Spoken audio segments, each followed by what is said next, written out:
Me ollaan kokoonnuttu tähän keskustelemaan Ukrainan puolustusteknologiasta ja vähän mitä se tarkoittaa meille yksilöinä ja miksi se olisi tärkeä asia kaikkien tietää siitä jutusta. Ja sitä varten me ollaan perustettu Double Tap Investment Oy ja on nyt tällainen sellainen juttu, että me ollaan kokoonnuttu tänään Jan-Erik Saarisen kanssa tänne juttelemaan, että mistä koko hommassa on kyse. Tervetuloa, Jan. Kiitos paljon Mikko-Pekka, kiva olla täällä. Joo, ja todetaan, niin siis todellakin, ja on niin kuin hyvä todeta tähän alkuun, että meidän ajatus on keskustella Ukrainasta ja puolustusteknologiasta, semmoista asioista, mistä ei ehkä ole vielä keskusteltu, meidän niin kuin omista havainnoista, että mikä tässä on tärkeää, ja vähän niistä taustoista ja syistä, miksi me ollaan tässä mukana. Me ollaan siis, molemmat ollaan osakkaita, perustajaosakkaita Double Tap Investment Oyssä, ja meillä on 3. perustajaosakas Oles Kudaba Kiovassa, ja sitten meillä on muutama muu osakas myöskin tässä mukana, josta ehkä vähän myöhemmin, mutta aloitetaan tähän alkuun vähän juttelemaan, Jan, että mikä on sun näkökulma, että miksi Double Tap Investment on niin perustettu? Hyvä kysymys. Lähinnä mietin, että miten sen sanottaisiin siitä, että se on perustettu, niin mulla on ehkä sellainen olo, että mä en ymmärrä, miten sitä ei olisi voitu perustaa. Jos saat kiittää sitä, mun mielestä se on niinku pakko tehdä. Se oli pakko tehdä ja väliin mä oon potkinut itteni hanuriin, että miksei niinku keksitty aikaisemmin. Mutta ehkä aika oli silloin oikein, että me tutustuttiin siinä keväällä 23, tai tutustuttiin vähän aikaisemmin, mutta oltiin Ukrainassa ekaa kertaa huhtikuussa 23 ja Double Tapin nimikin saa tietysti juurensa niistä ajoista, voidaan palata siihen, mutta sittenhän me tunnistettiin, meillä on molemmilla se, voiko sanoa auttamisen halu, me oltiin molemmat jo tehty kaikki mitä voitiin, niin itse ainakin tiesin koko ajan, että voisin tehdä enemmän, ehkä hyödyntää sitä mun osaamista, että niitä ihmisiä osaa siellä evakuoida ja kantaa junia siellä idässä, moni muukin. Mä ajattelin, että miten mä pystyisin niin kuin hyödyntämään enemmän. Ja edelleen sun kanssa oltiin sitten silloin syksyllä siellä IT-areenalla 23 ja siellä oli paljon näitä startuppeja, niin siitä se sitten niin kuin lähti. Että ehkä tämä rahoitusmaailma ja businessmaailma, sä oot tehnyt paljon startuppien kanssa ja mä oon tehnyt rahoituksen kanssa, ymmärsin mitä siellä vähän sotilastaustaan, ymmärsin mitä siellä Ukrainan itärajalla tarvitaan, niin jotenkin me siinä kekattiin, että hei, tähän pitäisi niinku lyödä nippua. Joo, mä muistan sen. Se on siis se, onko se nyt sitten niinku Livissä se teatteri, missä tämä startup-kilpailu oli silloin 23? Joo, Opera. Ja mä olin siinä julkisen puolen juurussa ja sä olit siellä Defense Techin juurussa ja sitten me siinä jotenkin palloiltiin siinä aulassa ja sitten jotenkin sanoit siinä, että nyt mä tiedän, mitä pitää tehdä. Että nyt täytyy, ja se on, mä melkein voisin sanoa, että se on joku 28.9.23, kun tulee semmoinen sellainen niinku valaistuminen. että tämä on se juttu. Ja tosissaan niin kyse hyvin yksinkertaisesta ideasta. Oleshan tietää siis Ukrainan puolustusteknologiakentästä todella paljon. Hän on ollut siinä ihan tämän Brave Onein alkuajoista. Sulla on militaaritaustaa, rahoitustaustaa, startuppeja, niin tämä on jotenkin päivänselvä juttu. Miten tämä eroaa, Double Tap Investment eroaa esimerkiksi tämmöisestä sinänsä hienosta niin kuin hyväntekeväisyystyöstä, mitä monet toimijat tekee Ukrainan suhteen? Ensinnäkin mä otan vähän kiitosta, kun sanoit valaistuminen, niin se on totta, siinä tapahtui jotain, että siinäkin voisi miettiä jälkeenpäin, voi viisastella, että miksei tätä tajuttu aikaisemmin, mutta joskus pitää niinku riittää monen asian niinku liikahtaa ja sitten ne on niinku ajassa kiinni ja törmää toisiinsa, niin siinä tapahtui joku tämmöinen ja me oltiin paikalla ja yhteensopivuus, oltiin tietysti löydetty tämä yhteiset asiat jo aikaisemmin. Joo, tosiaan tässä on järjestöjä monia, kenen kanssa mekin on tehty yhteistyötä ja vaikka Zero Line tai Your Finnish Friends ja tämmöiset tekee mielettömän hyvää työtä, moni muita tietysti. En tässä nyt ala luettele sen kummemmin, mutta arvostan sitä ja mä tiedän, miten paljon niin kuin siellä tehdään töitä vaivoja säästämättä. Mä jotenkin näen sen semmoisen niinku kertakauppana. Sitä pitää aina tehdä, sä löydät ambulanssin Suomesta ja paloauton ja sit ne viedään sinne alas ja on ne sitten militaaritarvikkeita ja niin kuin sanoin, niin kaikella sillä on merkitystä ja se on tärkeää. Mutta sitten lähdetään taas kerään niin uutta kierrosta. Et se meidän tapahan, kun me investoidaan, me sijoitetaan näihin yhtiöihin, niin me ollaan siinä ekosysteemissä. Siinä tulee, se ei ole mikään joint tai tämmöinen niin kuin, että löyhä yhteistyösopimus, että tehtäisikö kimpas, vaan me ollaan omistajina siellä, jolloin se on niin kuin, se on niin kuin pitkää peliä. Se vaurastuu se founderi siellä, niitä innovaatioita saadaan eteenpäin. Me ollaan sitouduttu niin kuin vuosiksi näissä jokaisessa sijoituskohteessa, sanotaanko näin. Kyllä. Ehkä niiltä osin. Niin, ja ehkä vielä silleen, että mehän ei ole ajateltu tätä, että Dapaton Investmentin lähtösyy on ollut siinä, että Venäjä hyökkää epäreilusti, epäoikeudenmukaisesti, raakalaismaisesti toiseen maahan. Se meitä ahdistaa ja saa niin kuin toimimaan, mutta tässä on niin kuin pidemmästä pelistä kyse, että nämä startupit, niin ei ne nyt tässä niin kuin, ne ei ole niin kuin riippuvaisia siitä sodasta, vaan itse asiassa kyse on niin kuin pidempiaikaisesta turvallisuuden rakentamisesta. Se on just näin, ja tavallaan me lyötiin silloin mä jossain tässä sanoinkin, että ne alkutahdit, sanotaanko nyt strategia, kuulostaa hieno, mutta meidän arvot, strategiat, kun me lyötiin ne paperille silloin heti alkuaikoina, niin nyt voi niin kuin kohta 1,5 vuoden päästä katsoa, niin ne kestää vieläkin. Niin. Mulla ei ollut mitään ongelmaa niitä muokata paremmiksi tässä tai tarkentaa, mutta ne toimii vieläkin. Ja meillähän oli siinä niin kuin ykkösasiana se, että me taistellaan niin kuin Ukrainan rinnalla, jotta se sota loppuisi. Ja sitten kakkosasiana tietysti se, että siihenkin voidaan varmaan palata, mutta että kun siellä opitaan parhaat käytänteet, systeemit, toimintatavat, jotka toimii tästä suurvaltavihollista vastaan, niin me voidaan sitten ottaa parhaat opit Suomeen. Ja sitten kolmantena tietysti, niin kuin viitattiin tähän avustustoimintaan, niin edelleenkään sano mikä on parempi, nämä ovat erilaisia, mutta avustustoiminnassa niin siinä vedotaan ihmisten niin kuin hyvää tahtoa ja heidän lahjoituksiinsa. Tässä me ollaan vedottu sijoittajien myöskin hyvää tahtoa ja jopa isänmaallisuuteen, koska tässä on myös Suomen asia. Mutta sitten onhan me kerrottu, että siellä luodaan arvoa. Että nämä on sijoituksia, että sijoittajat saa sitten niin kuin sijoittamalle pääomalle tuottoa ja todennäköisesti uskomme, että sitä saa paljonkin. Nythän me havaittiin, jos me palataan niihin sijoittajikin jossain vaiheessa, nythän me havaittiin, kun nämä kolme pitkän linjan teollisuustaustasta perhettä tuli mukaan tähän, niin itse asiassa havaittiin, että kyllä ne muut arvot oli se sijoitusten niin tuotto, niin ei sillä tunnu kiirettä olevan, mutta se on hieno homma, antaa meille tietysti vapauden toimia. Toki tässä vähän niin kuin leikitään tällä business-näkökulmalla, se on niin kuin tärkeä homma, mutta kyllä nyt loppujen lopuksi ihmisiä tässä ollaan. No joo. Ja meillä on ne henkilökohtaiset motivaatiot, niin jos ajattelee koko niin kuin täysmittaisen hyökkäyksen ja aikaisemminkin, niin mikä sinun, Jan, on niin kuin ahdistanut tässä hommassa? Mikä sinun niin kuin ajaa tähän? Taas kerran, miten se niin kuin sanottaisiin, on tietenkin tätä pohtinut ja mulla on ehkä sellaisia vanhoja demoneita vielä siellä, mä olin joskus rauhanturvaan Afrikassa Namibiassa vuoden ja sitten ei siinä mitään, mutta sitten mä olin 2,5 vuotta siellä Bosniassa silloin vähän sotilaana, mutta enimmäkseen tämmöisenä yksityisen yhtiön niin kuin turvamiehenä, sanotaanko nyt näin. Näitä on näitä yksityisiä militarigruppeja sitten tullut enemmänkin, mutta oli niin kuin 90-luvun puolta väliä 94, menin sinne ja niin sieltä jäi kyllä, siellä mä niin kuin pahinta, koska se oli sisällissota ja siellä niin sellaisia niin kuin kauhukuvia, mitä mun päähän silloin jäi, niin oli niin kuin ehkä pahimmillaan ne lapset ja meilläkin niin kuin, myös vaan se oli tulkki siinä meillä töissä, niin hänen siskon lapset siinä pyöri. Tämä on sellainen tarina, mitä mä oon kertonut, koska se ei lähde mun päästä edelleenkään, mutta tytöt siinä pyöri ja mä kysyin, että miksi niillä on niin lyhyet hiukset, että useinhan tytön nuoriin pienillä, ne oli varmaan sanotaan, että vaikka 80 vanhoja tai jotain semmoisia, niin se äiti sanoi, että heidän kaikkien päät ajeltiin, kun he oli vankileirillä. Niin nyt kun mä katson Ukrainasta tai siellä ensimmäisen aamun uutiset tuli, kun mä katsoin, kun ne äidit kantoi lapsia siellä, niin nyt pussukoit kädet täynnä, ne kantoi, niitä käveli niin kuin länteen, yritti päästä rajan yli, niin mä kiersin olohuoneen lattia silloin ja muutaman viikon varmaan ja sitten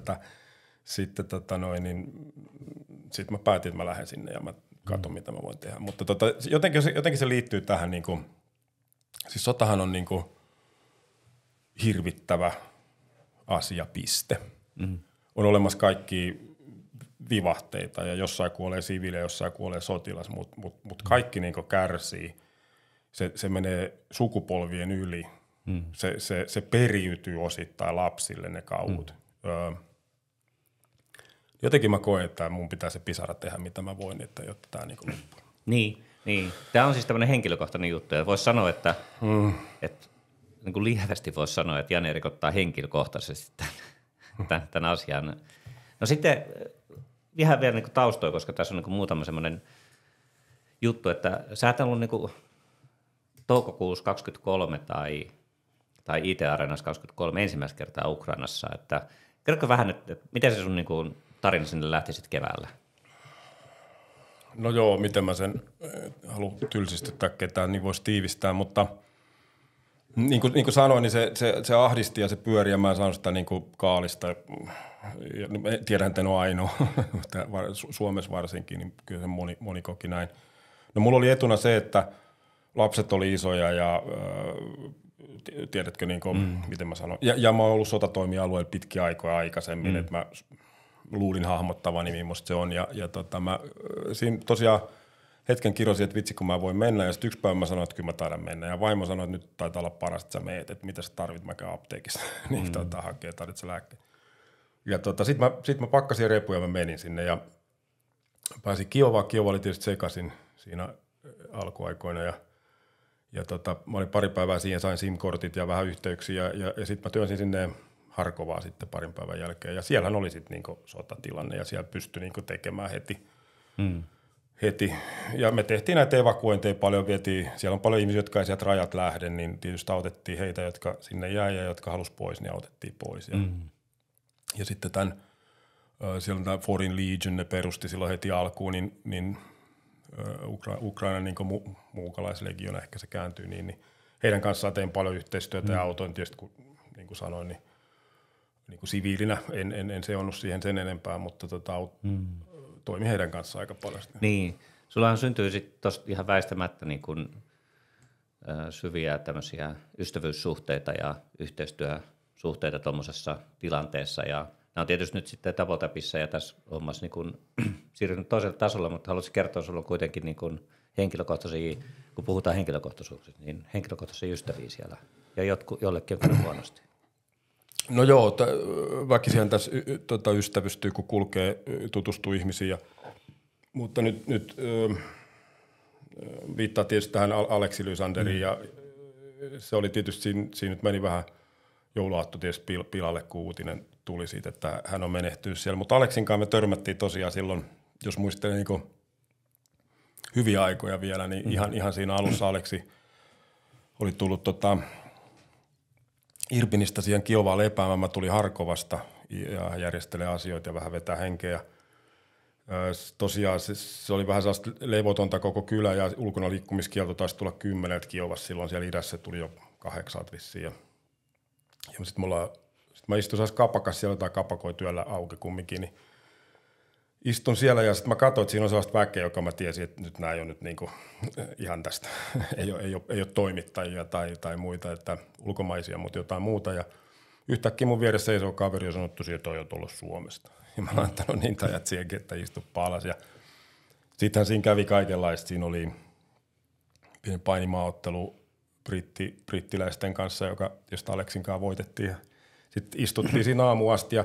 Mutta mulla oli silloin, veljeni on tämmöisen kirjailijan hyvä ystävä ja no kirjailijan nimen voi varmaan mainita, että tässä on Kyrön vanha ystävä ja velipoika oli mulle jo sanonut silloin, kun mä sinne menin, että jos törmäät johonkin niin asiaan tai ihmiseen, josta saisi tarinan, Kyrö haluaisi kirjoittaa kirjan Ukrainasta. Ja siinä kun mulla oli Aleksin kanssa eka yö istuttu, niin mulla laitoin velille aamuun viesti, että nyt olisi tarina. Että mäkin saisin tästä kirjaa aikaiseksi, että kenempi kaveri varmaan hyvänkin sellaisen. Ja siinä mä sitten Aleksiin sen kevään niin suostuttelin ja kesäkuussa esitteli hänet kirjailijalle. Ja sitten sitä kautta tuli sitten niin julkisuuteen. Ja mä ajattelin silloin, että hänellä on ne omat demoninsa, niin silloin jotenkin ajattelin, että jos hän saisi niinku vähän kiinni tästä yhteiskunnan syrjästä ja mikä nyt on normaali elämää, mutta tämmöiseen tavallaan normaali elämää pääsisi kiinni muun muassa sen takia, että saisi vähän rahaa siitä ja muuta tällaista, mutta se nyt ei sitten ehkä auttanut, mutta ehkä nämä pari viimeistä vuotta oli hänellä hyviä, mutta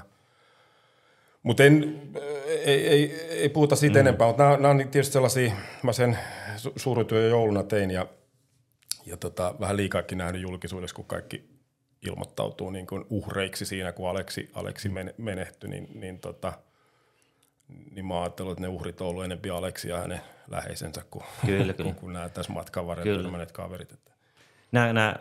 Kiitos kun jaat. Tämä ehkä kuvaa nyt sitä, että ehkä sellaista tiettyä arvomaailmaa tässä Double Pat Investmentissa, että me ollaan niin tosissaan tämän jutun kanssa. Niin kuin helposti niin kuin näihin pyssyihin ja puolustusteknologiaan liittyy semmoista niin kuin sotaleikkimeininkiä. Niin se on semmoinen asia, jonka kanssa pitää olla tosi tarkkana, että koska niin kuin, sulla on ystäviä siellä, mulla on tuttuja, taistelee oman niin kuin itsenäisyyden ja vapauden puolesta, että perheellä olisi hyvä olla. Niin nämä ei ole, niin kuin siis, tämä ei ole semmoista niin kuin kypäräleikkiä, vaan me ollaan niin kuin tosissaan tämän asian kanssa. Ja siinä mielessä, kun tosissaan ollaan, niin sitten nämä henkilökohtaiset piirteet tulee esiin. Ja ehkä mä voin nopeasti kertoa tämän Double Tapin niin kuin nimen syntyhistoria, kun siihen liittyy mun henkilökohtainen tarina. Ja se oli vähän sellainen myöskin, että testattiin, että pystytäänkö me tekemään yhteistyötä myöskin siinä. Ja yksi auto sain hankittua Lapista poromiesten Hiasen. Ja Anna mä sanon tuohon vähän mun näkökulma. No, sano. Mun näkökulma oli se, että kun sä sanoit, että no mennään nyt yhdessä käymään siellä. Ja kun mä olin jo reilun vuoden siinä kulkenut, ja mä ajattelin, että mä en ole kyllä mikään turistiopas. Mulla oli hirvittävän hyvä kuva susta, mutta mä oon jotenkin aina tykännyt olla enemmän yksi. Ja mun ensimmäinen ajatuskin, että mä nyt otan yhden toisen rillipään, kun itselläkin on rillit, niin toisen vielä niin mukaan, niin mä ajattelin, että Sitten mä sanoin sulle, että no tietysti jos pystytään samaan siinä, että esimerkiksi niin kuin neliveto Hiasen olisi kuva. Sitten sä sanoit, että no nyt on neliveto Hiasen, on Lapin miehiltä haettu. Mutta se oli sulle niin kuin testi. Mutta suoraan sanoen mä ajattelin, että katsotaan monta päivää, me ollaan siinä samassa autossa. Mutta testihän eskaloitui sitten siihen rajalle ja mä olen tietysti ekaa kertaa tämmöisessä asiassa ja jännittää kaikki, mutta me saatiin rajalla sellainen lappu ja sitten sanottiin, että go left. Sitten mä ajoin sinne go left. Sitten mä yhtäkkiä huomaan, että me aletaan niin olemaan Ukrainan puolella ja sitten se kaveri pysäyttää meidät siihen ja kysyy, että stamps.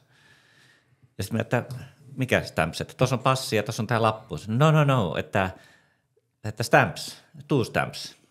Että okei. No sitten me peruutellaan siinä raja-alueella ja käydään hakemaan passiin leimat, joka tietysti ajattelee, että ehkä se on hyvä. No sitten meillä on kaksi passia, kaksi leimaa yksi leima kahdessa passissa. Me ajetaan niillä sinne rajalle ja sitten kaveri alkaa näyttää. Sitten se käy siellä viereisessä, tai meidän takana olevassa autossa näyttää sen pienen paperin, että tähän tarvitaan leima. Ja sitten joo. Se oli kohtuullisen semmoinen, tietysti siinä kohtaa kun uusi juttu, niin minun jännitti kovasti, mutta sitten mä ajattelin, että no ei tässä nyt jos ei annakaan. Että peruutellaan takaisin ja sitten me tullattiin meidän tavarat ja saatiin 2. Mutta siitä, mulla on semmoinen kuva nyt semmoisesta paperilapusta, missä on kaksi leimaa ja semmoisella, ehkä se kertoo myöskin semmoisesta tietysti niin kuin löytöretkelijä-asenteesta, millä tässä täytyy mennä. Että siis mehän ollaan siis Double Tap Investment on siis niin kuin, me ollaan niin kuin ainoita maailmassa, jotka tekee tätä hommaa. Eli siis käytännössä me etsitään ukrainalaisia tiimejä ja innovaatioita puolustusteknologian alueella ja koitetaan auttaa niitä sijoitusten kautta eteenpäin. Ja se on aika jännä, että me ollaan niinku, että vielä niin vähän tätä tehdään. Eikö pitäisi tehdä enemmän? Pitäisi tehdä enemmän. Mä palaan vielä tohon koska kaikessa tässä itse meidän tekemisessä ja bisneksessä on tärkeää, mutta Ukrainan sotatoimialueella toimimisessa kaikkein tärkein asia on, että ei panikoi. Niin. Ja kun mä sanoin, että tämä oli sulle testi, niin sehän alkoi silleen huonosti, että mehän tavattiin sä olit ajanut sen Hiasen Varsovaa ja se oli täys tavara. Sä olit myös hankkinut sen täyteen tavaraa. Niin. Siis siellä oli tourniquettejä, eli näitä kiristyssiteitä, monta sataa. Siellä oli droneja, siellä oli lasertähtäimiä, siis ihan niin kuin oikeaa tavaraa. Ja yksi pikku Hiasen, mikä se on joku biisikin siitä. Mutta niin. Niin se oli niin kuin täys. Mä tuun Varsovassa kyytiin Ja sitten mä sanoin, että lähdetään ajaa, että näytä mulle ne laput, että mä näen, että meillä on niinku laput, kun me saadaan tämän rajan yli. Niin sun vastaus oli, että mitkä laput? ja silloin mä ajattelin, että ajamalla soittelee. Se oli sunnuntai-päivä, että se ei helpottanut asiaa, mutta me saatiin ne laput. Jos me pysäyttiin jossain, kirjoitettiin listaa siitä tavarasta siellä kyydissä ja kännykän läheteltiin tekstiviestejä Ukrainaan ja siellä joku hallituksen virkamies sitten meille laput leimasi ja me päästiin siihen rajalle, mutta koko tämä aika se edestakas peruttelu siinä ja naurettiin ja tulimietkin taisi vähän nauraa itse asiassa, että nostaa hattu heille, että ei lyönyt meitä rautoihin, kun yritettiin aina. Mutta mä en nähnyt sellaista paniikkia koko aikana. Tämä on mun mielestä tärkeä. Mä sanon, että niin DapuTapin perusarvoihin kuuluu se, että me ei panikoida. No ei panikoida. Ja tämä oli hyvä niin kuin osoitus siitä. Jes, hyvä kuvaus vieläkin, koska on pakko sanoa, että sijoittaminen ukrainalaiseen alkuvaiheen startuppiin, joka toimii puolustusteknologian alueella Euroopan unionin alueelta, niin kuulostaa aika vaikealle, mutta se ei ole mahdotonta. Mutta jos siinä panikoi, että no ei se kuitenkaan onnistu, niin sit se ei varmasti onnistu. Että jos mietit niin tätä, mehän jännästi ollaan niin saavutettu meidän tavoitteita. Se on, eikö se ole vähän jopa yllättävää, joo, täytyy sanoa, että on jopa vähän yllättynyt hetkittäin. Joo. Niin nythän meillä on sellainen tilanne, että meillä on kanssasijoittajia, meidän kanssa sijoittanut, ja sitten me ollaan tässä nyt ainakin 3 ja kohta 5, me lisätään näitä sijoitusten määrää, ollaan oikeasti tehty se asia, sitä on puhuttu, niin mä oon niin tosi ylpeä siitä, että me on saavutettu tavoitteita, niin mitkä sulle aiheuttaa semmoista niin kuin ylpeyttä siitä, että mitä tässä on niin kuin tehty? Ja mikä on ollut siisteintä sun mielestäsi? No, hyvä kysymys.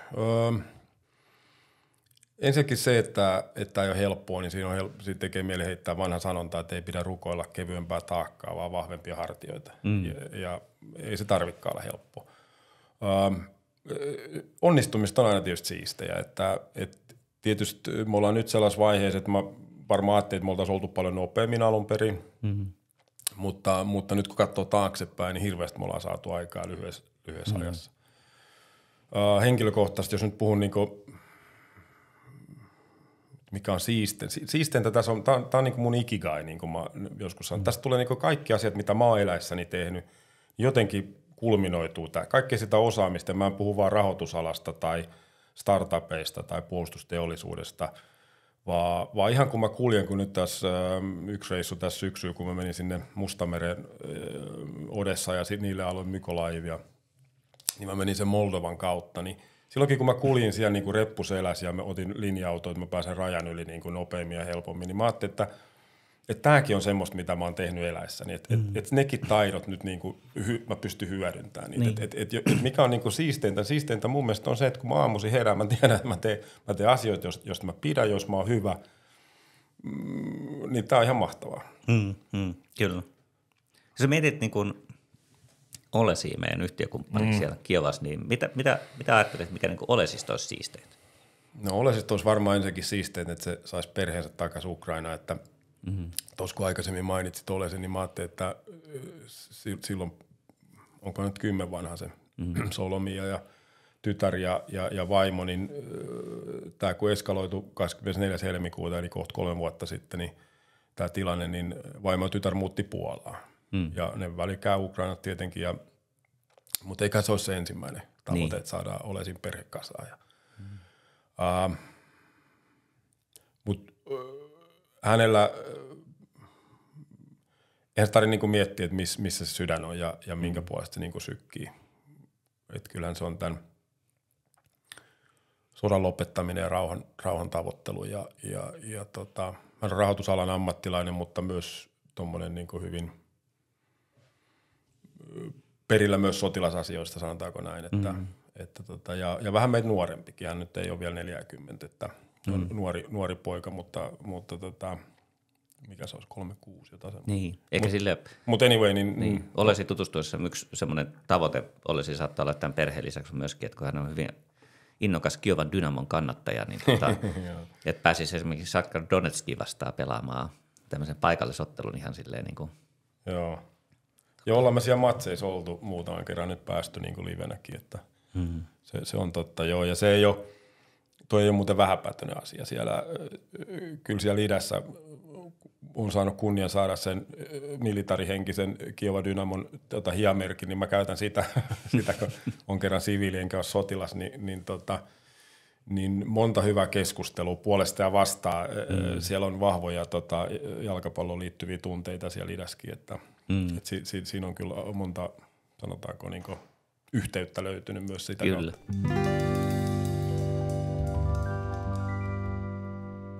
Sitten lähtee, kun sä oot ollut siellä Ukrainassa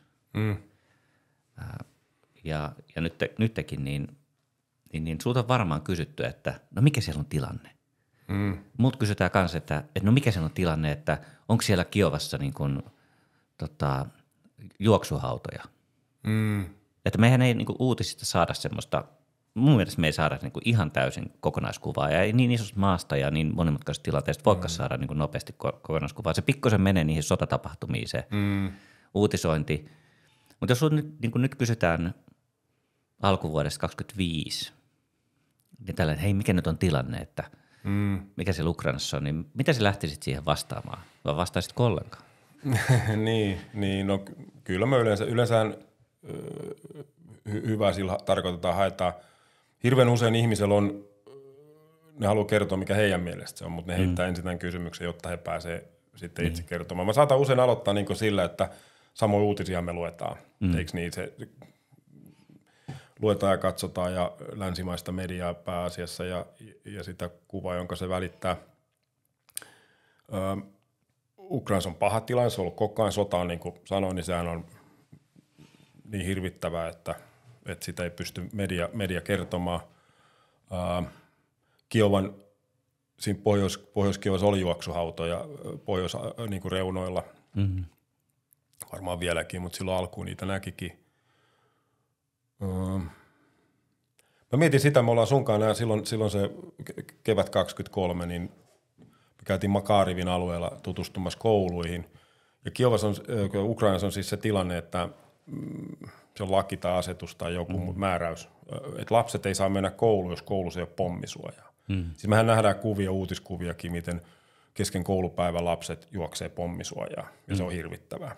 Mutta mun mielestä niin tietyllä tavalla vielä hirvittävämpää on se, että ne ei edes pääse sinne kouluun. Et ensin oli korona, ja nyt on ollut täysmittainen sota. Kohta siellä on sukupolvi, joka ei ole leikkinyt toisten lasten kanssa koulun pihalla. Makarivissa me nähtiin, kun siinä on koulu, jossa ei ollut mitään kellaria, siis pommisuojia varmaan olekaan, mutta puhutaan nyt kellareista, niin ne vuoraa ne seinät umpeen sellaisilla kivipaaseilla. Ikkunat, niin kuin valo karkaa luokasta. Niin se on se tilanne, mikä nyt on Ukrainassa mun mielestä. Sotilaallisesti niin sit pitää katsoa Emil Kastehelmen osinta-analyysejä ja karttoja, niin sieltä saa hyvän kuvan. Siitä paine on hirvittävä. Donbasin alueella ja Kurskissa taistellaan. Kaikki tämä me voidaan lukea uutiset. En mä oikein niinku, mikä sun mielestä se on hirveätä. Niin, no on se.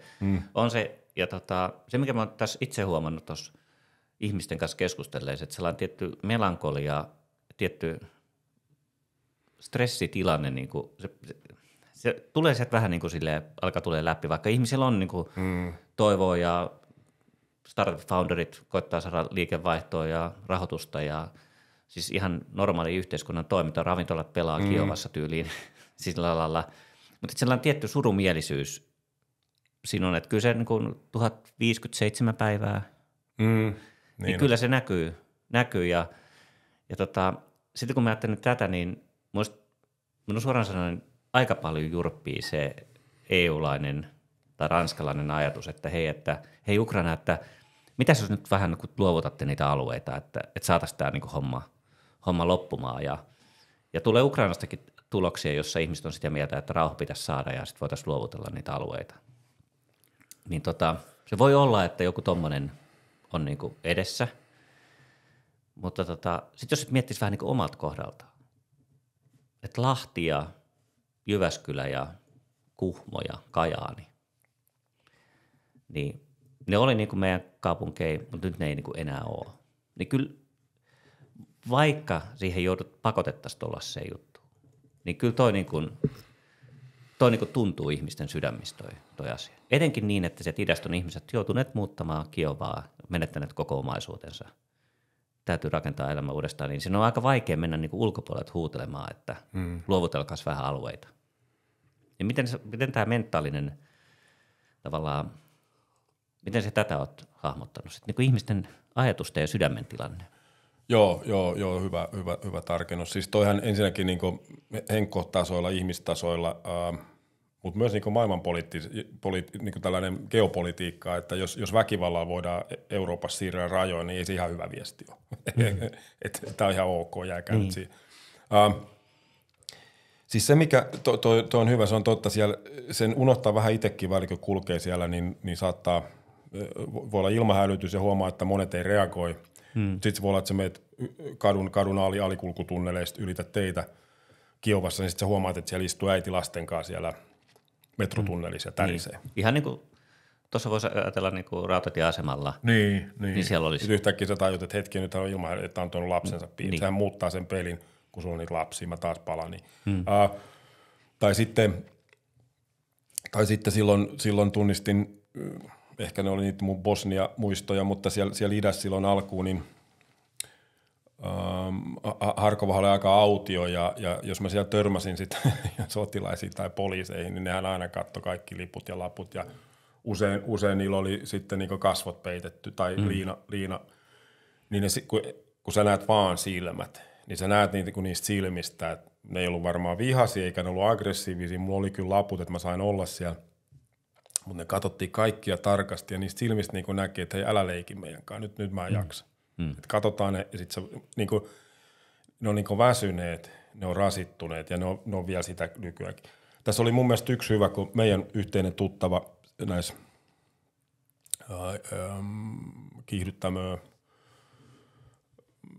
Defense Builderissä töissä oleva naishenkilö, kun käytiin Olesin kanssa tavattiin startuppeisiin ja istuttiin, niin puhuttiin niitä näitä, niin hän sanoi, että hän oli edellisen iltana ystävättäriensä kanssa drinksuilla tai jotain, istunut iltaa ja sanoi, että on tosi rasittavaa, että siinä menee puoli tuntia ensin siinä, kun varovasti tunnustellaan, että mitä kuuluu, koska yhden ukko on lähetetty just rintamalle, joku on voinut haavoittua, jostain ei ole tullut tietoa, ja sitten siellä on hän ja pari muuta, joiden miehet on kotona.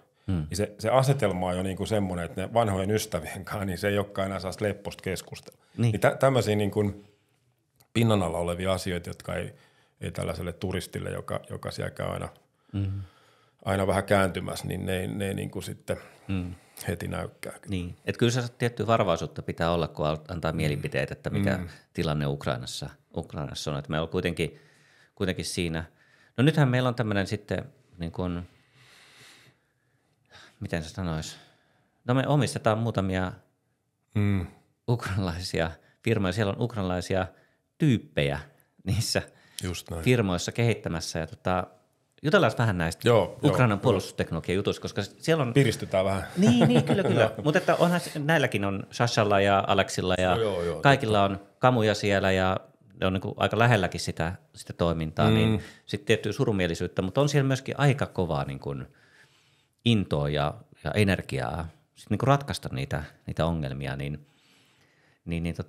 minkälaisia ongelmia sun mielestä nämä ukrainalaiset puolustusteknologiafirmat ratkaisee? Jos vaikka vertaat siihen, että mitä meidän puolustusajattelu täällä niin kuin EU:ssa tai Natossa on. Ne ongelmat on vähän erilaisia. Niin, ne ongelmat on siinä käsillä. Sehän se on tietysti se ensimmäinen asia, että se hätä on niin kuin nyt ja tässä ja se pitää ratkaista. Se on vähän niin kuin sä pidät toisella kädellä ovesta kiinni, että sieltä ei tule joku sisään ja yhdellä kädellä yrität kehittää jotain. Ja sitten heti kun susta tuntuu, että se toimii, niin sä heität sen sinne rappukäytävään sen vihollisen niskaan ja kiskot taas oven. Se tulee koko ajan paineet siellä, niin sun pitää samaan aikaan. Et välillähän me kuulee keskusteluissa, että Ukraina kritisoidaan siitä, että miten ne on organisoinut liikekanallepanoja tai erilaisia systeemejä. Ne on kaiken nyt organisoinut täyden sotatilan alla samaan aikaan, kun ne taistelee ja nuoria miehiä, no 25 on nyt alaikäraja, ketä sinne rintamalle kiskotaan, niin nuoria miehiä vielä sinne. Nämä meidän startupeissa yritykset, joita me omistetaan tai joita me ollaan tavattu niin kuin online ja offline, niin toista sataa varmasti, niin kaikillahan niillä on myös se jännitys, vaikka sä olisit avainkoodaaja, niin sulla voi tulla lappu himaan, että lähde Donbassiin. Niin. Että niillähän on niin kuin erilaisia kiintiöitä niissä firmoissa, erilaisia systeemejä, että sulla on niin kuin vapautuspalveluksesta. Ja tästäkin kuulee välillä mielipiteet Suomessa, että miksei nuoret miehet ole taistelemassa. Niin jonkun pitää koodaa armeijalle ohjelmistoa, jolla saadaan niin kuin löydetään vihollinen tai suunnataan tykit. Niin. et pitää aina muistaa, että ei me sitäkään nähdä, että kuka siellä on ja kuka ei. Mutta Siis pointti on se, että tuossa startup-kentässä ja taloudessa siis mä sanoisin näin, että suurin osa ukrainalaisista on taistelemassa siellä tavalla tai toisella. Niin, totta. Että kyllä se on niin kuin siinä ja se on muista, se on epäreilusti sanottu, että no mutta eikö kaikkien pitäisi olla siellä rintamalla, kun se rintama on niin monitahoinen. Meidän startupit toimii vähän toisenlaisilla rintamilla. Se on just näin. Niin ja sitten muutenkin se semmoinen romantisointi. Kyllähän me Suomessa ollaan, niin kuin maanpuolustushenki on korkeampi kuin monissa maissa maailmassa. En tiedä, onko ykkönen, mutta varmaan lähentelee sitä. En epäile sitä. Mutta nämä meidän legendat, että Suomessa on pitänyt miehiä sitoa puihin, että ne ei ole mennyt itärajan yli toisen maailmansodan aikana, niin semmoisia miehiä poikia varmaan on ollut, mutta on ollut niitäkin, ketkä on piileskellyt jossain, että niiden ei tarvitse lähteä. Kyllähän tämä nyt on fakta, että jos Ukrainassa jotain pelottaa mennä sinne rintamalle, niin en mä nyt heti lähtisi osoittaa sormella sitä, että sekin pitää muistaa. Niin. Mutta näin meidän Shasha ja Aleksi ja, ja Dimaa ja kumppaneihin, niin minkälaisia tyyppejä nämä startup-founderit defense-teknologia-alueella, puolustusteknologia-alueella Ukrainassa on, kun se niitä tavannut, katsellut niitä silmiä? Niin. No ensinnäkin fiksuja, tekee töitä aivan älyttömästi, se on ensinnäkin, niin täytyy sanoa, että no ehkä ne olosuhteetkin tietysti on, tai meidän kumppani Olesi, kun perhe on maasta pois, niin ehkä se täyttää sen ajan sitten työnteolla, mutta eihän niin kuin tunteja laske, että sitä ei tarvitse miettiä. Ja kunnianhimoisia,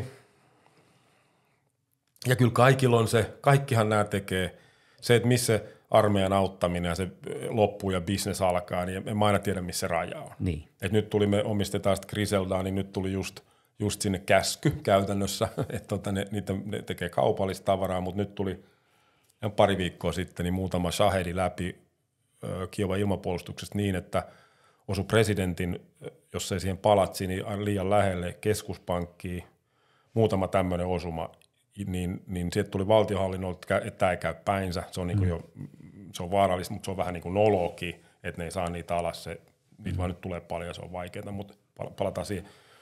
Mutta niin tuli käsky meidän Griseldalle, että tehkää jotain. Niin, koodatkaa semmoinen. Ja sitten välillä on näin, että erikoisjoukot on tuumannut, että hei nyt on hyvä softa, täällä me pystytään paikantamaan vihollisen asemin, näkee jotain kännykkäkeskittymiä avoimista tietolähteistä. Niin sitten ne sanoo kiitos. Sitten kun mä kysyn Griseldalle, niin mutta miten sanot, että ei ole sen jälkeen kuulunut. Niin. jos se tiedustelupalvelu erikoisyksiköt on siellä tuumannut, että me tarvitaan sitä, niin se nyt on sotalait, että se tekijänoikeuksia voi olla vaikea huudella perään. Että tämmöisiä monenlaisia riskejä on näistä. Suomalaiselle startupille, kun joskus kysytään, että pitäisi tehdä pro bono-työtä, niin tuossa on niin kuin... Niin, no tuosta voi kysyä jo, että ne tekee tietysti vapaaehtoisestikin sitä, mutta väliin käy sitten näinkin. Mutta tätä mä tarkoitan, että niin sijoittajankin kannalta, niin edes sen firman niin struktuuri, työntekijöiden, niin kuin, että kuka tekee miten paljon sille firmalle ja miten paljon armeija, niin niitä rajoja on vaikea vetää. Niin. Sijoittajan sitä arvoa luodaan siellä käsittämättömän paljon, siitä mä en ole niin huolissaan. Mutta se vaatii meiltä vähän pitkäjänteisyyttä, että tämä tilanne menee eteenpäin. Kyllä. Et monet innovaatiot voi olla suljettu yksinkertaisesti toistaiseksi, että näistä ei puhuta. Niin, ja niitä ei saa viedä pois Ukrainasta. Ei missään nimessä, niin. Siinä on paljon tämmöisiä juttuja, että tämä on niin pitkä peli siinä mielessä, mutta just siinä pitkässä pelissä se, mikä kestää, on niin ihmiset ja niiden lahjakkuus ja näin. Ja mä oon niin inspiroitunut noista tiimeistä, että kun sanot, että ne on fiksuja, niin ne on vielä niin fiksuja. Kaikille ne on ihan niin siis sellaisia, niin kuin, että joiden kanssa pystyy olla niin muutenkin. Totta kai meissä kaikessa on niin kehitettävää ja sillä lailla, mutta että jos ajattelee sitä mittakaavaa, että 100 000, mikähän se luku on siinä Brave Oneissa? 3 000 niin, yli. 3 000 startuppia. Jos mietitään, että yhdessä startupissa on vaikka 3 ihmistä. Me puhutaan 10 000 ihmisestä Ukrainassa, jotka keksii teknologisia ratkaisuja siihen, että voisi voittaa sen sodan. Sehän on mieletön joukko. Sitten Ukrainassa on aika paljon porukkaa, niin tämä 10 000 saattaa olla ihan fiksua sakki. Mä oon ainakin oppinut ihan hirveästi tästä. Joo, varmaan paljon enemmän. Ja niin kuin sanoit, niin normimiehiä ja naisia, eihän sehän on selvä, jokainen ymmärtää sen, että kovan paineen alla ja sitten sieltä tietysti valikoituu vielä sitten nämä ja aina sanotaan, niin kuin tässä, mekin puhutaan näistä huipputeknologioista, huippuinnovaatioista, niin sanoisin vielä sen, että hirveän usein niin kuin tämä meidän Sasha, sanotaan nyt mennään etunimillä, Sasha ja Alex yllättäen, voit lähteä katsoa, monta niitä löytyy sieltä, niin nimen perusteella ei heti löydy, mutta sanotaan niin kuin nämä esimerkiksi on nerokkaita kavereita, ne on nyt tutkinut, Sasha teki vuoden valtiolle projekti, jos oli niin kuin löydettäisiin se Shaherin tappajat, millä saadaan alas. Ja silloin kaikki resurssit silloin niin kuin käytettävissä. Nyt se tekee omaa firmaa, niin mä vaan sanon se, että ne on teknologisesti huipputyyppejä, ne kehittää niitä teknologioita, mutta samaan aikaan niiden toimiston ikkunasta näkyy Azovin 3. prikaatin niin sanottu kill house. Sellaiset isot hallit, missä Azov ja 3. prikaati niin kuin testaa eri ratkaisuja. Ja sitten kun ne kertoo Sashalle, että hei nyt meillä on haaste, että me ei saada juoksuautoja putsattua tarpeeksi tehokkaasti, että jos se lähettää miehiin, niin se on miestä vastaan, tykistö, silloin on riski, että ensinnäkin niin kuin osumatarkkuuden niin juoksuautohan tehdään sen takia, että olisi tykistöltä suojat. Ja sitten se, että jos omat ukot on lähellä, niin ne vaarantuu, tykistö tulee ja niin monta, niin näin vaan keksi uusia teknologioita, ne soveltaa olemassa olevia, eihän nämä dronet mikään uusi keksintö, mutta niitä on niinku ja näillä on tiedusteludrone ja sitten on sellaista kamikatse ja pommittajadrone. Niin ne yhdistää sen niinku strategian tai jalkaväen liikkeisiin ja se koko systeemi niinku toimii. Et ne dronet ei välttämättä ole maailman hienoimpia, mutta ne toimii yhdessä 3. prikaatin sinkukas, kun ne putsaa vihollisen juoksuauto. Niin tällaiset innovaatiot, niin kuin mä sanoin, siellä on ilmatorjuntatykkeet, niin kuin ne on varmaan toisen maailmansodan, en ole asiantuntija, niin vanhoja tykkejä, oliko se 58 millin, siellä Odessan rannalla, niin niillä niitä tiputetaan. Mutta siihen on yhdistetty softa, joka laskee sen Shaherin lentoradan nopeuden, etäisyyden ja automaattisesti laukaisee sen tykkeen. Niin. 3 laukausta ja yksi niistä ottaa sen Shaherin alas. Niin siinä on paljon niin kuin vanhaa yhdistetty uuteen. Että, ja tämä onkin nämä ongelmat, mitä siellä ratkaistaan, ne on silleen erilaisia ongelmia, kun me ollaan totuttu puolustusteknologiapuolella, että miljardi on niin kuin pikkusumma niin kuin siellä, ja nämä on niin kuin isoja systeemejä. Varmaan niitäkin tarvitaan, mutta selvästi on nyt niin kuin tämmöisten käytännöllisten nopeiden innovaatioiden, niin itse asiassa niin kuin aika low cost niin kuin innovaatioiden niin kuin aika tuolla. Eikö se jännä muutos? Tai mitä sä oot niin kuin oppinut tuosta niin kuin suhteessa siihen, että mitä sä oot tottunut esimerkiksi Suomen puolustusvoimissa tai Niin. Tai tässä niin kuin Joo, on oppinut. Se on juuri näin. Nyt on pirun paljon oppinut 3 vuoteen, koska en niin kuin millään tavalla mikään spesialisti. Sellainen normi varmaan tietous, mitä suomalaisella armeijan käyneellä miehellä, ehkä rauhanturva ja Bosnia-hommissa jotain näin, mutta en mikään asiantuntija missä nimessä ollut, niin kyllähän nyt on opittu se, että tykistö on edelleen validi. Kyllähän Euroopassa varmaan monituumaiset tykkää enää tarvita nyt, nyt voi olla mielipide muuttunut. Mutta tämä low cost, semmoinen, nämä ydinasiat mun mielestä, tässä on parihan ydinasiaa, mihin esimerkiksi me double tapis, niin kun me katsotaan sijoituskohteita, niin keskitytään. On ensinnäkin niin kun miehittämättömät teknologiat. Puhutaan droneista, mutta kun mä sanon, niin ne voi miehittämätöntä ilmassa, maassa, vedessä, veden alla menevää tavaraa. Koska meillä on vasta suurvalta Ukrainalla ja meillä on vasta suurvaltavihollinen, niin me ei voida matchata miestä vastaan. Taloudet voittaa sotia, toistaiseksi Venäjän talous on isompi kuin meidän. Niin meillä on pakko olla tätä miehittämätöntä teknologiaa. Niin kaikki, mikä siihen liittyy, jos otetaan nyt ne lentävät vehkeet ja Sasha, niin sehän kehittää kohteen tunnistusta, kohteen lukitsemista tai sitten tekoälyasioita. Nyt siellä on ne kuidun päässä olevat dronet on iso juttu. Se on vähän vanhaa teknologiaa. Valitettavasti ne on pirun tehokkaita tällä hetkellä, mutta ei mennä siihen. Mutta nämä niin kuin miehittämättömät teknologiat tai suurvaltavihallista vastaan, se on se avainasema. Toinen on tämä matematiikka, raha. Jos Shahedin Venäjä valmistaa tällä hetkellä, arvaus on, että se on $20,000 kappaleen ne Shahedit. niin onhan meidän Suomeenkin tulee nyt se Davidin linko, me on tilattu mieletön järjestelmä, mutta yksi ohjus maksaa 700 tonnia. Niin sehän ei nyt täsmää, eikö niin? Jos Venäjä panee viikon ajan 50 Shahedia Leningradista kohti Helsinkiä joka yö. 50 kertaa 700 000. Se on aika per yö. Per yö. niin tämä ei niin kuin toimi. Eli meidän pitää saada vähintäänkin niin kuin samahintainen tai mieluummin halvempi 5 tonnin ohjus. Shahed kulkee vajaat 200, 185 on se perusnopeus. Niin se, että se havaitaan matkalla, mä nyt käytän sitä Leningradiin, mutta tuosta itäraja on itse asiassa paljon lähempänä vielä kuin Leningradiin, mutta tuon meren ylihän ei kauan Helsinkiin tule. Meidän pitäisi kerätä havaita se. Sitten se meidän torjuvan, se voi olla drone, mutta sen pitäisi kulkea niin kuin mä nyt heitän, että vähintään 2 kertaa sille Shahedin nopeudelle, eli 400-500 kilometriä tunnissa mielellään.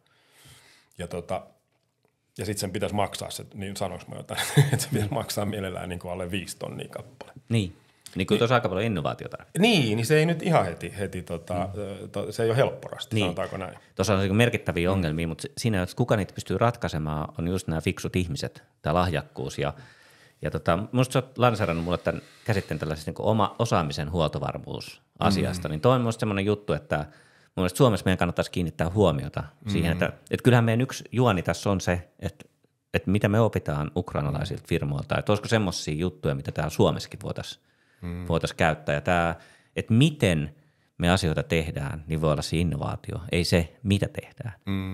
Ja tämä on yksi semmoinen, ja nuo tiimit, miten ne on organisoitunut, että ne toimii niin kuin armeijan ja bisneksen välissä, niin siinä on jotakin semmoista, mitä ehkä täällä Suomessakin voitaisiin oppia, vai kuinka ajattelet?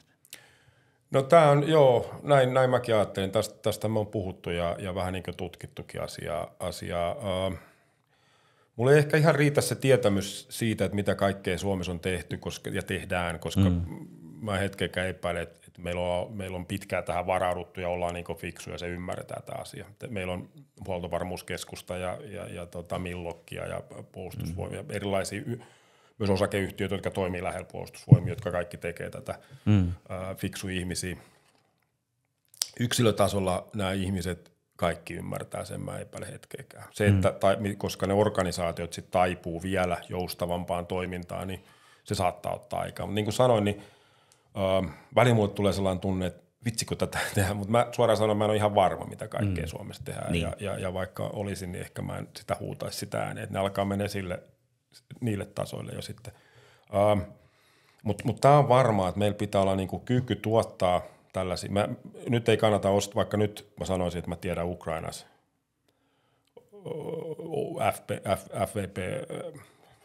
FPV-droneen, joka saa Shahedin alas, niin ei osteta sitä niinku varastoja täyteen, eikö niin? Mutta meillä voisi olla kyky niinku valmistaa sitä, kyky koulut pitää pilotit niinku että meillä olisi riittävästi osaavia pilotteja, näitä sitten lentämään, koska kun ne nyt yhtä lentäisi, niin kyllä ne oppisi sen seuraavankin teknologian nopeiksi.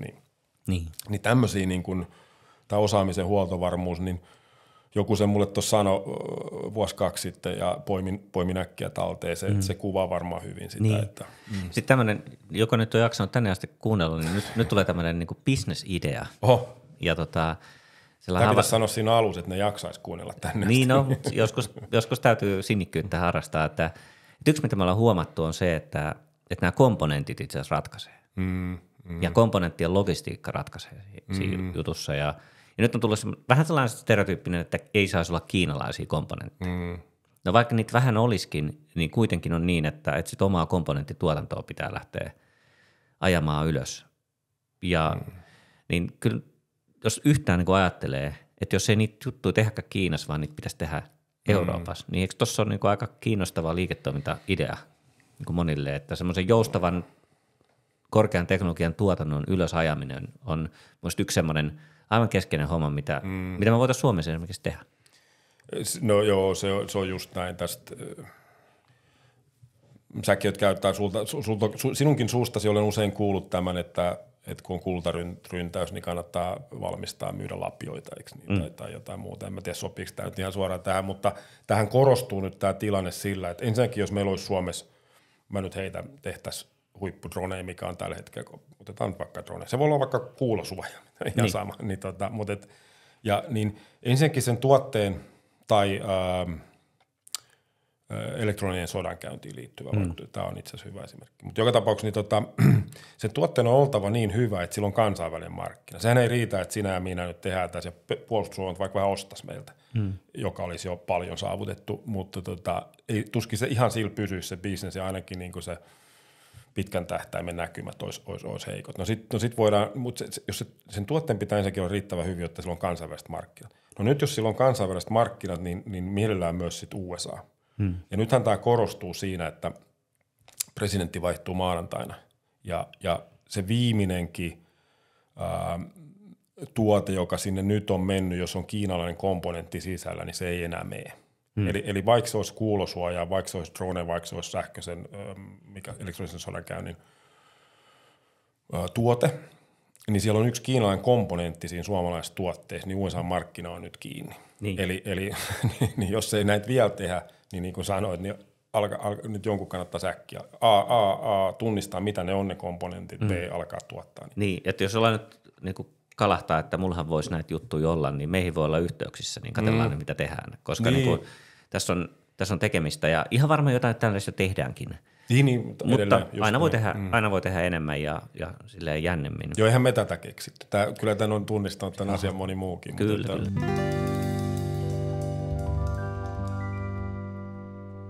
Ja meillä on nyt semmoinen onni, että me ollaan saatu muutama sijoittaja mukaan tähän tekemiseen ja ei niistä ihan kauheasti tässä kohtaa, mutta ehkä todetaan vielä se, että siis DoubleTap Investment ei ole sijoitusrahasto, vaan meillä on sijoitusyhtiö, jossa sijoittajien kaikkien täytyy olla niin kuin messissä tässä hommassa, vaikuttaa päätöksentekoon kaikenlaisissa asioissa ja muuta. Tämä niin kuin kaikille tiedoksi, me ollaan siis sijoitusyhtiö ja kaikki on niin kuin mukana, niin meillä on niin kuin hyvin räväköitä jäseniä tässä hommassa ja oikein hauskaa väkeä tutustuttu vaikka Renton Markkuun. Kyllä. Niin siinä on musta hyvä esimerkki siitä sijoittajasta, jolla on niin kuin arvot kohdallaan ja tunne kohdallaan, mutta myöskin aika paljon sitten tämmöistä niin kuin liiketoiminnallista kyvykkyyttä. Niin kerrot pari tarinaa Markusta. DoubleTapin sijoittajana, partnerina. Niin. Tuo oli hyvä nosto toi, että sanoit, että tosiaan, mä uskon, että rahastollekin olisi tarvetta, jolloin niin kuin, voisiko sanoa piensijoittajat pääsivät mukaan, mutta sitä nyt toistaiseksi ei ole, joka sitten se aiheuttaa monta asiaa. Se tekee ensinnäkin, että me ollaan osakeyhtiö, niin kuin totesit, ja silloin meillä on vain muutama osakas. Koska me ollaan osakeyhtiö, niin meillä on rahasto, niin me ei myöskään tarvitse olla tylsä. Me saadaan tehdä, mitä meitä huvittaa. Noin niin kuin tarkoittaa lain sitä. Puitteissa. Niin, no ensinnäkin lain puitteissa ja sitten totta kai niin, mutta tarkoitan sillä sitä, että vaikka me sijoitetaan pääasiassa ukrainalaiseen puolustusalan innovaatioihin, se on se meidän core, niin mehän voidaan katsoa, me katsotaankin moni näistä yhtiöistä vähän niin kuin tällaisena research and development tuotekehitysyhtiöinä. No nyt kun meillä on tällaisia teollisia kumppaneita, kolme sijoittajaa, ne on nyt mainittu, siinä on yksi perheyhtiö, perusti yhtiö niin kuin Generation 4 Oyn, joka tuli tähän sijoittajaksi, ja sitten on Ahlström ja sitten Markku Rentto, nämä nimet voi mainita, koska ne oli lehdistötiedotteessa just tässä hiljan, niin mehän voidaan esimerkiksi rakentaa tuotantoa Ukrainan ulkopuolelle. Ja tätähän on käyty läpi. Meidän sijoittajissa on taho, jotka on neljännespolvessa rakentanut tehtaita. Ehkä ne tietää asiasta jotain, ainakin enemmän kuin minä. Mutta ehkä enemmän kuin moni muu tässä maassa. En tiedä, löytyykö samantasoista osaamista, ei monesta paikkaa ainakaan. Joka tapauksessa niin tämä on yksi asia, mutta sitten edelleen, niin kuin alussa mainittiin, niin näillä sijoittajillahan ne on niin kuin sydämellä tässä mukana. Mä puhun sijoittajista, ja kun puhutaan sijoittajista, niin silloin aina helposti ajatellaan, että sijoitukselle pitää tulla tuottoa. No millä sä mittaat sen tuoton? Se ei välttämättä ole euroissa. Tässä voi olla niin kuin monta muuta mittaria, niin kuin vähän jalompia mittareita. Ja tästä on hyvä osoitus se mun mielestä, että Markku oli meidän kanssa syyskuussa Ukrainassa. Me marssittiin, mä sanoin, että otetaan nopein tapaa kävellä rajan yli, niin että ota käsimatkatavarat, niin se otti. Silloin käsimatkatavarat ja me käveltiin rajan yli. Niin kertoo se jotain mun mielestä siitä asenteesta. Niin. Sen lisäksi, että Voisi kävellä jossain muuallakin. olisi voinut hänen niin kuin elämäntilanteessaan niin melkein missä vaan huvittaa, paitsi Venäjä varmaan, mutta niin Valko-Venäjällä ja Pohjois-Korealla. No, mutta anyway, niin sen lisäksi, että tietääkseni Markku on ensimmäinen suomalainen, joka on haavoittunut Shahedista. Ja nyt jotta kukaan ei nyt järkyty vielä tässä Markku mahdollisesti sukulainen tai joku, niin sanottakoon, että tämä tapahtui, kun me oltiin tällaisessa startupissa vierailu, jotka oli saanut Shahedin, alasammutun Shahedin sinne tutkittavaksi, se startuppi, niin Markku sitä tutki ja löysi muuten sieltä niin kuin osia, jossa luki Made in Ireland ja Made in, mitä siellä oli, niin kuin länsimaisvalmistettuja komponentteja. Mutta samalla hän repäsi housunsa siinä Shahedin rungossa ja me tietysti nostettiin tästä heti niin kuin veteraanistatushan meillä on haussa Markulla nyt. Kyllä. Kun, niin en mä muita tunne, jotka on loukannut itsensä Shahedissa. Mutta asenne on kohdallaan.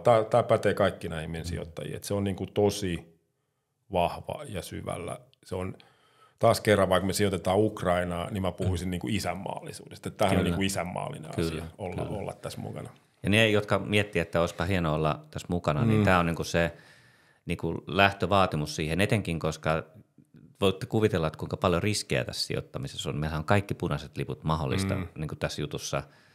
Ja siitä huolimatta, niin kuin perinteisesti sijoittamistoiminnassa, niin tässä on paljon riskejä. Mutta sitten mä en ainakaan näe, että kun ihmisten kanssa tehdään hommia ja meillä on niin kuin ihmisillä sydän paikallaan, niin kyllä ne ongelmatkin sieltä sitten niin ratkeaa. Että no riski ensinnäkin, niin mä oon 25 vuotta tutkinut riskejä matemaattisesti. Lasketaan sitten esimerkiksi se onko sitten niinku beta mitattu, volatiliteetillä mitattuna, niin riskihän ihmistä ei yleisesti ottaen hahmota oikein, vaikka se kerrottaisiin matemaattisesti. Ja sitten se ihminen sekoittaa helposti semmoisen, että vaikka riski olisi pieni, niin ne sekoittaa sen niin kuin vaikutukset. Se ei tarkoita sitä, että toteutuessaan vaikutukset olisivat pieniä. Niin se riskin käsite on niin kuin sanoit, niin mutta jos mä nyt puhun jollekin, joka olisi tulossa tähän mukaan, mehän voidaan muutama ottaa ja ehkä nyt alkuvuodesta otetaankin, katsotaan, jos löytyy sopivia tahoja, mutta niin totta kai mun pitää puhua riskeistä. Niin. Tai jos mä en kerro itse, niin mut kysytään. Ja silloinhan mä sanon, että tässä on kaikki riskit, mitä sä voit kuvitella ja sitten vielä muutama, mitä sä et edes osaa ajatella. Että se on niinku se lähtökohta. Mutta mehän ollaan tässä niinku mukana kaikki. Mä en tee mitään muuta. Tää on niinku mun juttu. Mä oon nyt kohta 3 vuotta laittanut tähän omaa aikaa ja rahaa ja ainoa mitä mä ajattelen, että ne kakarat pääsee kouluun. Niin tervetuloa mukaan. Niin tästähän on siis semmoinen tulos tästä, että sä oot laittanut sen 3 vuotta oman ajan ja ollaan yhdessä tehty, niin Tapote Investment nimettiin tämmöisen Notable Defense Investoriksi muutaman jenkkisijoittajan kanssa, että me ollaan ihan hyvässä seurassa, että lisää kyllä kaivataan tähän niin kuin sijoittajia tähän hommaan, että meidän kanssa voi kyllä jutella. Että. Joo, ja siis toi on hyvä nosto, mä meinaan aina unohtaa sen, että se silloin alkuhan, niin kuin nyt mä puhun taas itsestäni, tai voidaan puhua meistä, miten vaan, mutta helpompi ehkä ajatella, että mitä minä ajattelin, niin silloin kesä 22 esimerkiksi mähän huusin täällä niin kuin kuka vaan jakso kuunnella, että hei nyt tehdään, nyt liikutaan, oli sitten jälleenrakentamiseen tai puolustusteollisuuteen liittyviä asioita. Ja silloin mä sain vähän niin kuin vastaukseksi sellaisen, että kuka sä oot ja miksi niin kuin, älä häiritse meitä. Ja mä itse asiassa ymmärrän sen, se ihan validi vastaus. Mutta niin silloin mä ajattelin, että no olkoon, että en mä saa niitä ovia auki täällä. Mä teen niin paljon kuin mä kerkeen niin kuin Ukrainassa. Ja sitten me on keskitytty tähän. Se 1,5 vuotta, mitä nyt on yhdessä vähän vajaa niin kuin firma ollut olemassa, niin tätähän me on tehty. Mutta tää on silti välillä mua yllättää, että kun Forbes kirjoittaa sijoittajista, ukrainaisista sijoittajista, niin meidät mainitaan aina.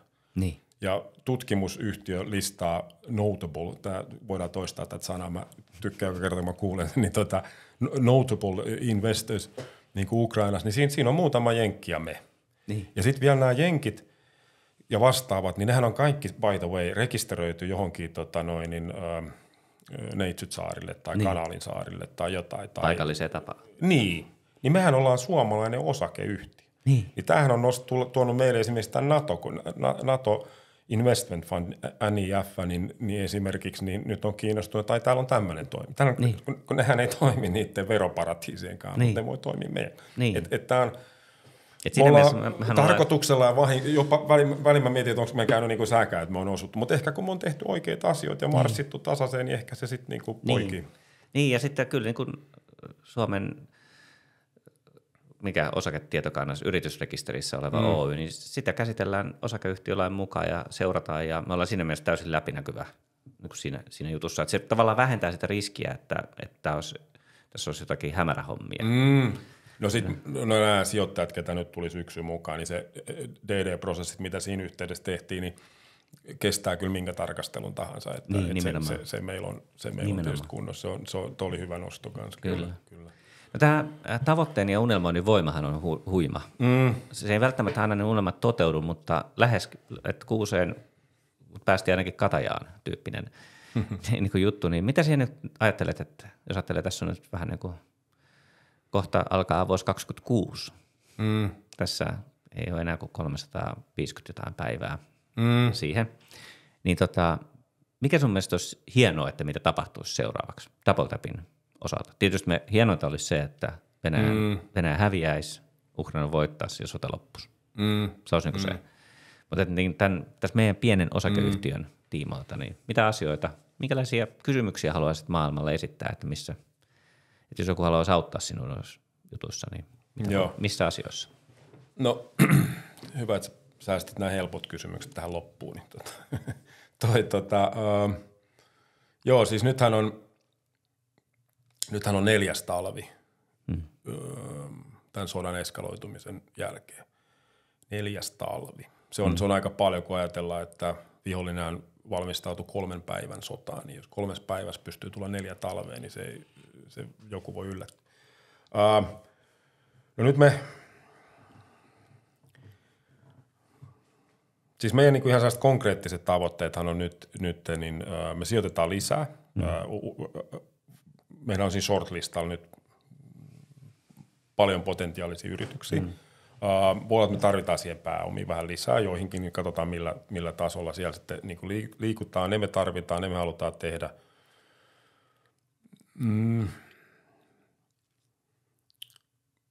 Yksi mun haave on semmoinen, että meidän se menee kuin juna. Siitä mä en ole niin kuin huoli. Se, että mikä se kulmakerroin siinä, että millä vauhdilla me pystytään tekemään niitä asioita, millä vauhdilla me pystytään kasvaa.